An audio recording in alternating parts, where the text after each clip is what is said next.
এই দিনে ফ্যাসিস্ট বাংলাদেশ ছেড়ে পালিয়েছে। আজ ৫ই আগস্ট ২০২৫, এক বছর আগে এই দিনে বাংলাদেশ মুক্ত হয়েছিল ফ্যাসিস্ট শাসন থেকে। আজ এই দিনে জাতির উদ্দেশ্যে ভাষণ দিলেন বিএনপির ভারপ্রাপ্ত চেয়ারম্যান তারেক রহমান। চলুন শুনি তার বক্তব্যের প্রধান অংশ। স্বাধীনতাপ্রিয় বাংলাদেশের মানুষ, আপনাদের সবাইকে জানাই সালাম ও অভিনন্দন।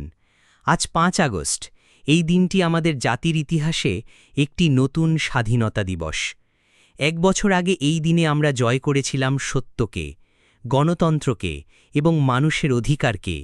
এই দিনে ফ্যাসিস্ট সরকার, যারা বছরের পর বছর গুম, খুন, অপহরণ চালিয়ে গেছে, তারা পালিয়ে গেছে।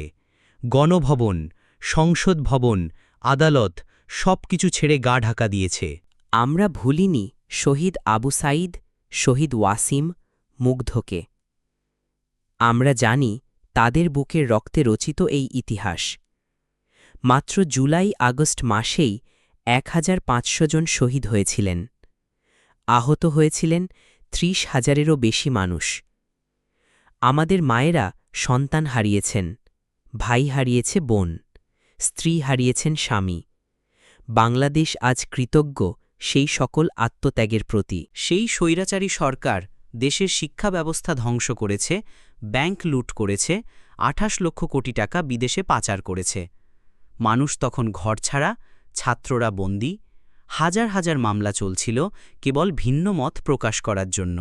আজ আমরা ঘোষণা করছি এই দিনটি জুলাই অভ্যুত্থান দিবস হিসেবে উদযাপিত হবে। এটি সরকারি ছুটির দিন হবে।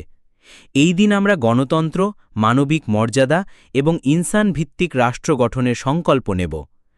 আমরা গড়ে তুলব এমন একটি বাংলাদেশ, যেখানে থাকবে না তাবেদারি, থাকবে না গমনপীড়ন, থাকবে কেবল সাম্য ও ন্যায় বিচার। আমি প্রত্যেক রাজনৈতিক দলকে বলবো, জনগণের আদালতেই ফিরে যান। কোনো হিটলার, কোনো ফ্যাসিস্টের শাসনকালকে গৌরব করে দেখার কিছু নেই। কোনো শক্তি আর গণতন্ত্র হত্যা করতে পারবে না ইনশাল্লাহ। বাংলাদেশকে তাবেদার রাষ্ট্রে পরিণত হতে দেওয়া হবে না। আমরা সবাই একসাথে দেশ গড়ব। এই হল শহীদদের প্রতি আমাদের ঋণ পরিশোধ। এই ছিল তারেক রহমানের আজকের ঐতিহাসিক জাতির উদ্দেশ্যে ভাষণ। এক নতুন অধ্যায়ে প্রবেশ করেছে বাংলাদেশ।